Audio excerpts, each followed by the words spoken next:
고리원전 1호기의 전원 공급이 중단되는 사고가 발생한 사실이 뒤늦게 밝혀졌습니다.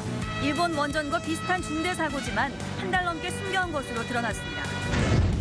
UBC가 어제 발표한 여론조사 결과 야권연대 효과가 크게 떨어진 것으로 나타났습니다.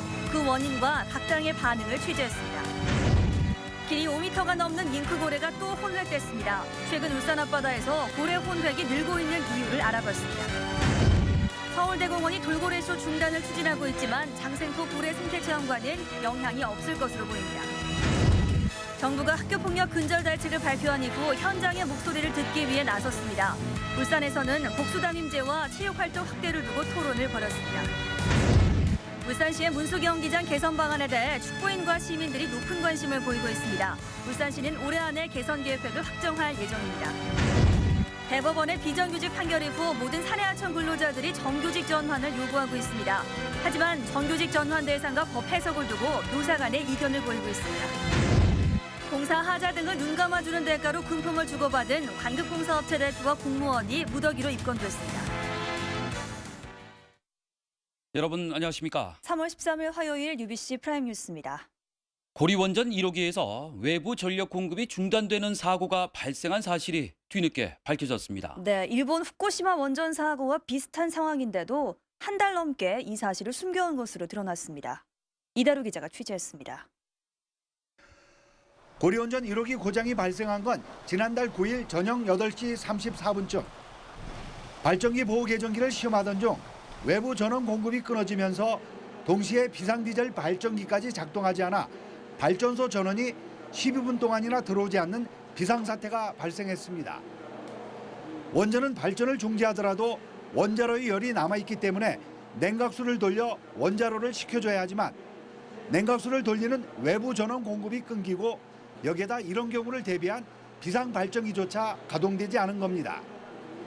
원자로 온도는 소천도에 이르기 때문에 잔열 제거 설비가 작동하지 않은 채로 시간이 흐르면 노심이 녹아 후쿠시마 원전 사고기와 같은 최악의 재앙이 발생할 수도 있습니다. 6점 이상 안전을 위협하는 이런 상태까지 만약에 올라갔다고 가정했을 때 그러면 행위 불능이 깨지고 그 피복제나 이런 게 깨지고 하면은 이제 거기서부터 방사능이 노출되고 한수원은 그러나 한 달이 지나서야 이 같은 사실을 원자력안전위원회에 보고한 것으로 드러났습니다. 고리원전 1호기는 1978년 가동을 시작한 국내 최고령 원전으로 이번 사고로 안전성 논란이 다시 불붙을 것으로 보입니다. 실제로 사고가 생기면은 대체할 방도가 전혀 없다는 겁니다. 그러니까 당연히 이걸 가동하는 측에서는 그 사실을 숨기려고 드는 거죠. 원자력안전위원회는 고리원전 1호기의 전력 개통을 중심으로 현장 조사를 진행한 뒤 관계 법령에 따라 필요한 조치를 취할 예정이어서 결과가 주목되고 있습니다. UBC 뉴스 이다루입니다.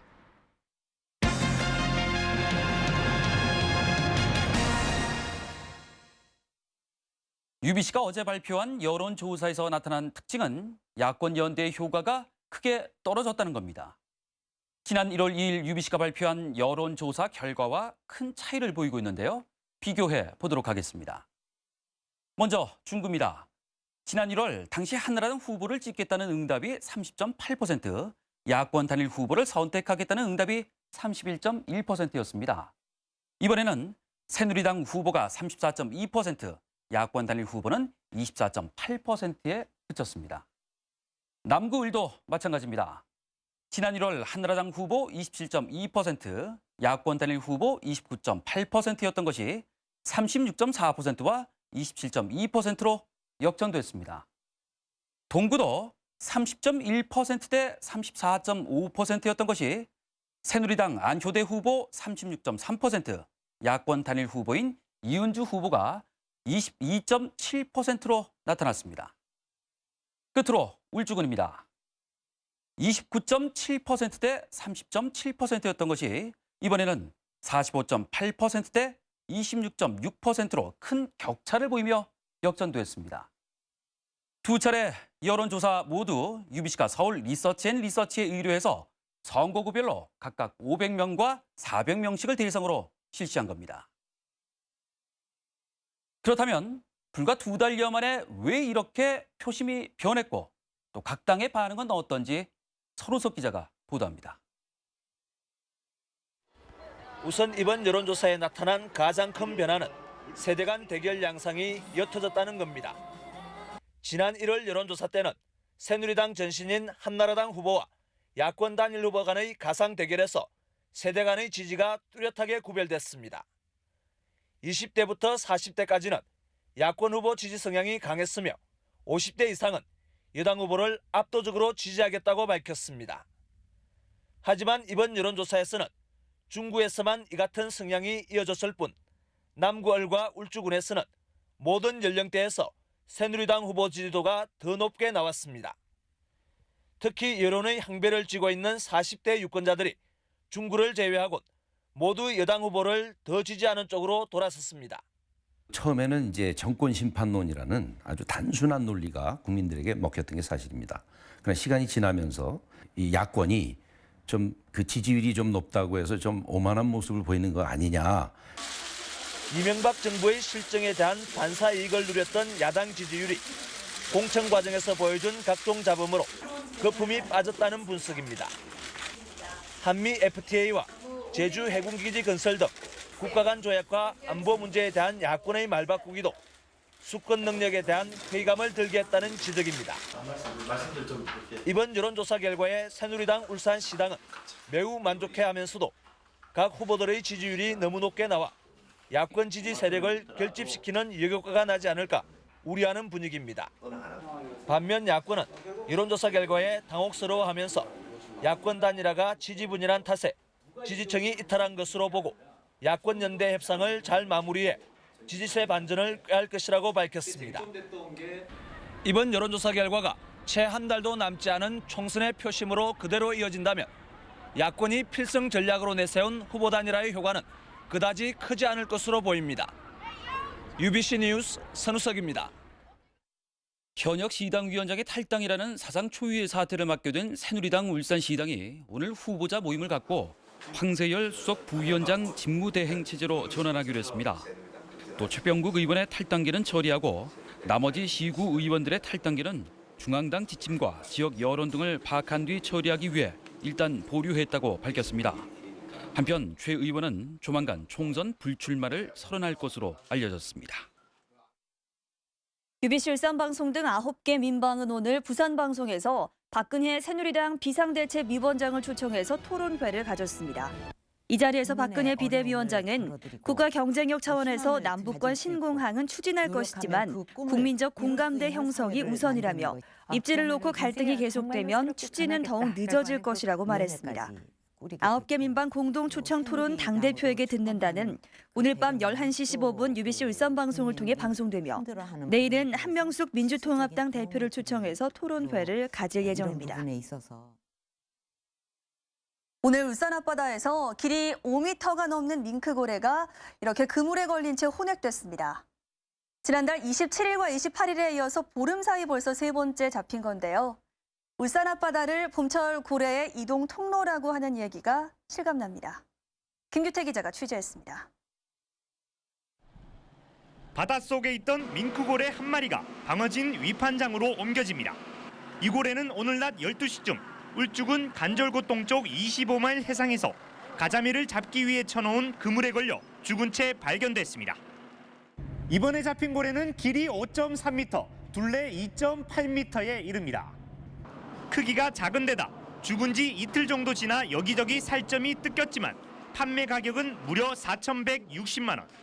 지난해부터 고래 유통증명서 발급이 의무화되면서 고래값이 크게 오른 겁니다. 바다의 로또죠. 행운이 온 거나 다름없죠. 이처럼 간절곶 앞바다에서 밍크고래가 잡힌 것은 지난달 27일과 28일에 이어 보름새 벌써 3마리째. 전문가들은 울산 앞바다가 봄철 밍크고래의 이동 통로이기 때문이라고 설명합니다. 멸치류를 먹게 되는데 이런 먹이들이 이제 고위도 지역에 많다 보니까 북상류를 하게 됩니다. 지금 이 시기는 울산 연안을 지나는 시기가 되기 때문에 가격 상승으로 진정한 바다의 로또로 재부상한 고래가 어민들에게 새로운 행운을 가져다주고 있습니다. UBC 뉴스 김규태입니다.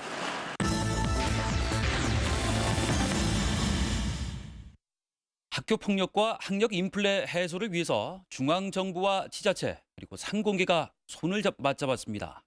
서영만 기자가 보도합니다. 교육과학기술부 장관이 은행과 기업체 대표들에게 손을 내밀었습니다. 울산시장과 울산시 교육감도 동참했습니다. 심화되고 있는 사회 양극화 해소와 학교 폭력 근절을 위해 각계의 도움을 얻기 위해서입니다. 좋은 교육을 하려면 학교만으로는 부족하고 온 동네가 나서야 된다 하는 말이 있는데요. 21세기에 좋은 교육을 하려면 첨단의 지적재산을 가지고 있는 기업들이나 또 지자체가 나서주셔야 됩니다. 16개 기관은 협약을 통해 특수화 고의 체험문화 정착과 교육 기부 확산, 학교 폭력 예방을 위해 서로 협력하기로 했습니다. 이번 협약이 고졸 체험문화 정착의 새로운 모델로 성장하기를 기원하며 더 나은 내일을 꿈꾸는 공생 발전 사회가 구현되도록 노력과 지원을 아끼지 않겠습니다.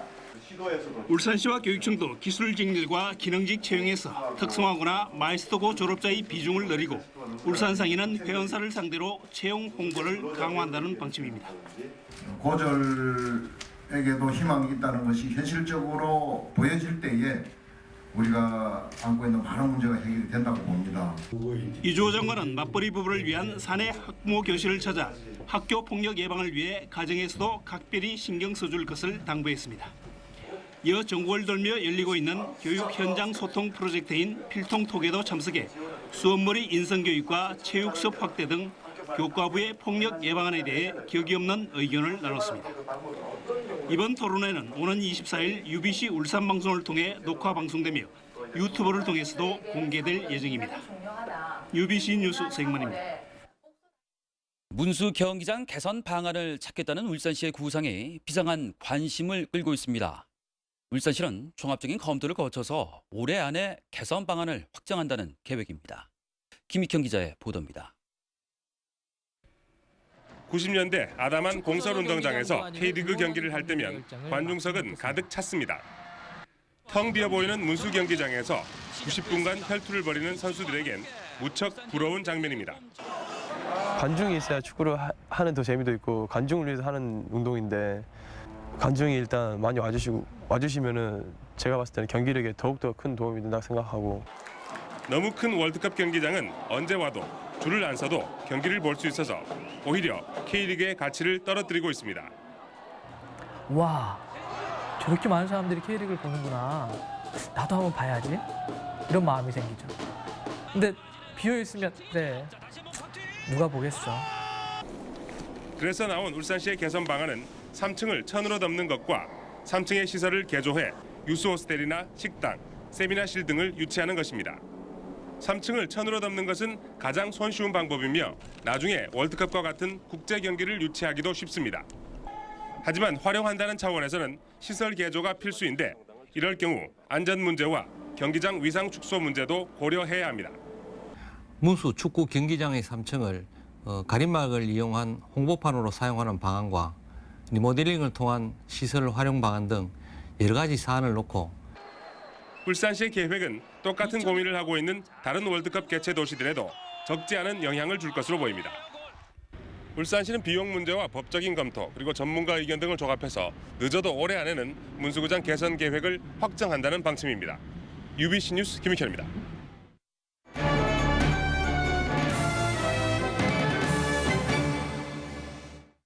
대법원의 비정규직 판결 이후 수많은 사내 하청 근로자들을 어디까지 정규직으로 인정할지가 쟁점이 되고 있습니다. 사내 하청 현황과 법리 해석을 이영남 기자가 짚어봤습니다. 사내 하청업체 직원과 정규직 직원들이 같은 생산 라인에서 일하는 현대자동차. 8천여 명이 200여 개 사내 하청업체와 고용 계약을 맺고 현대차라는 원청업체의 공장에서 일하고 있습니다.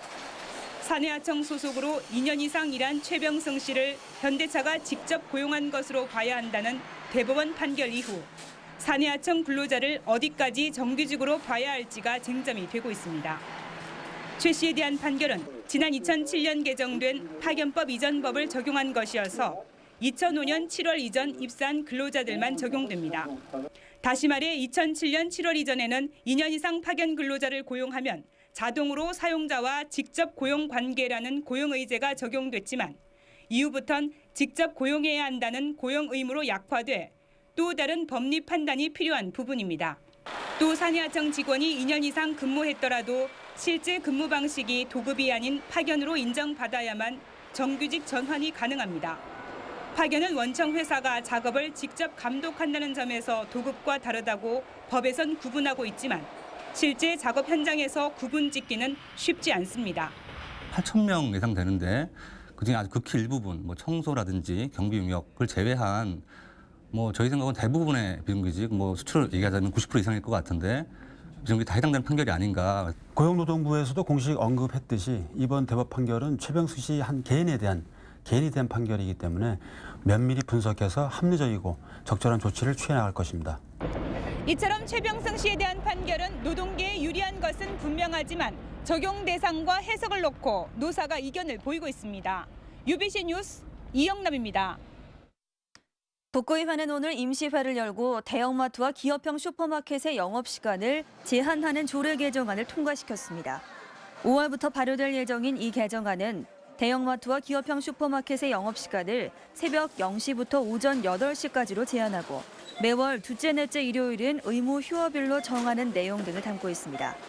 한편 전국유통상인연합회 울산지부 등은 오늘 북구청 앞에서 기자회견을 갖고 북구의 조례 개정을 환영하며 다른 구군의 조례 제정을 촉구했습니다.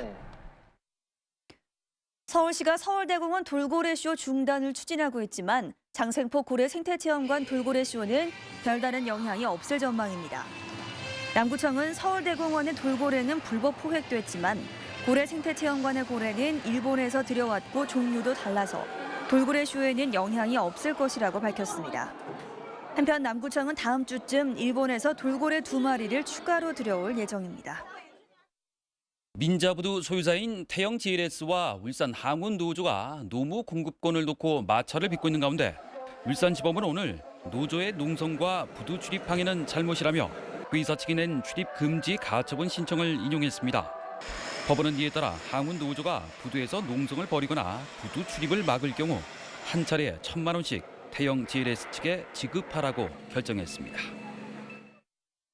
울산지방경찰청은 오늘 관급공사 업체로부터 금품을 받은 3급 공무원 52살 김모 씨와 금품을 준 하도급 업체 대표 59살 전모 씨 등 15명을 불구속 입건했습니다. 김 씨는 지난 2008년 2월 강릉시의 하천 개보수 공사 현장 감독관으로 일하면서 전 씨로부터 공사 하자 등을 눈 감아주는 대가로 300만 원을 받은 혐의를 받고 있습니다. 또 하도급 업체 대표 전 씨 등 2명으로부터 공사 편의를 봐주는 대가로 1,000만 원에서 4천만 원의 금품을 받은 전국 4개 관급공사 현장 소장 7명 등도 배임수재 혐의로 입건했습니다. 다음은 간추린 뉴스입니다. 서울 핵안보 정상회의 기간에 발생할 수 있는 테러에 대비한 대테러 종합훈련이 오늘 신고리 원전에서 열렸습니다.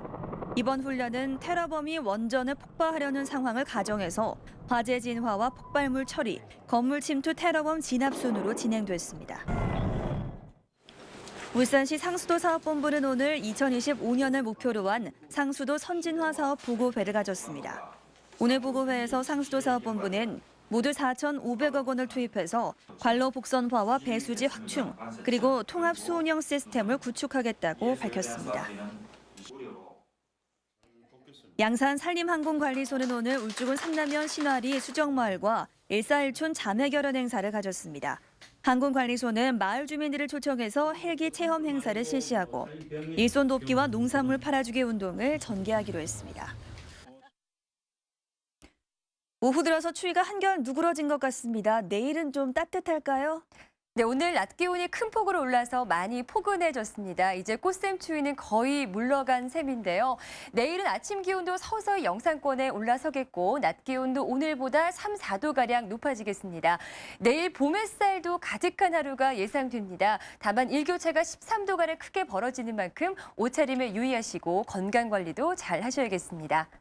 맑은 날씨 탓에 건조특보가 이어지고 있는데요. 내일은 바람까지 약간 강해서 화재 예방에도 더욱더 신경 써주셔야겠습니다.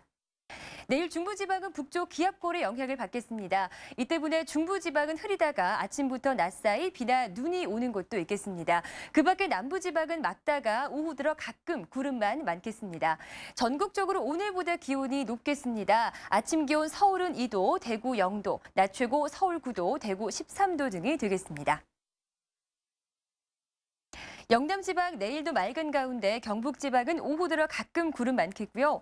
내륙 지방은 내일까지도 아침 기온 영하권에 머무는 곳이 많겠습니다. 낮 기온은 13도 안팎으로 일교차가 크겠습니다. 바다의 물결은 0.5에서 2.5m로 오후부터 점차 높아지겠습니다. 모레까지 맑은 날씨가 이어지다가 금요일부터 휴일까지는 봄비가 내릴 전망입니다. 날씨였습니다. K5 하이브리드가 많아진다. 별이 많아진다. 더 좋은 건 지갑도 두둑해진다. 환경적이다. 경제적이다. K5 하이브리드. 기아 자동차. 113년 전통의 정관장 6년근 홍삼으로 완성한 동인비전 크림. 피부 속 뿌리부터 촘촘히 차오르는 피부 기력이 피부를 탄탄하게 해줍니다. 6년근 홍삼의 진한 피부과학 동인비. 아주 많이 불편해요. 편하겠죠. 하늘을 나는 기분. 여자들도 마찬가지 아닐까요? 내 여자는 비비안. 6대4? 7대3? 에라이? 내 보험사라면 내 편에서 더 따져줘야죠. Time to change. 이제 에르고 다음을 만나야 할 때.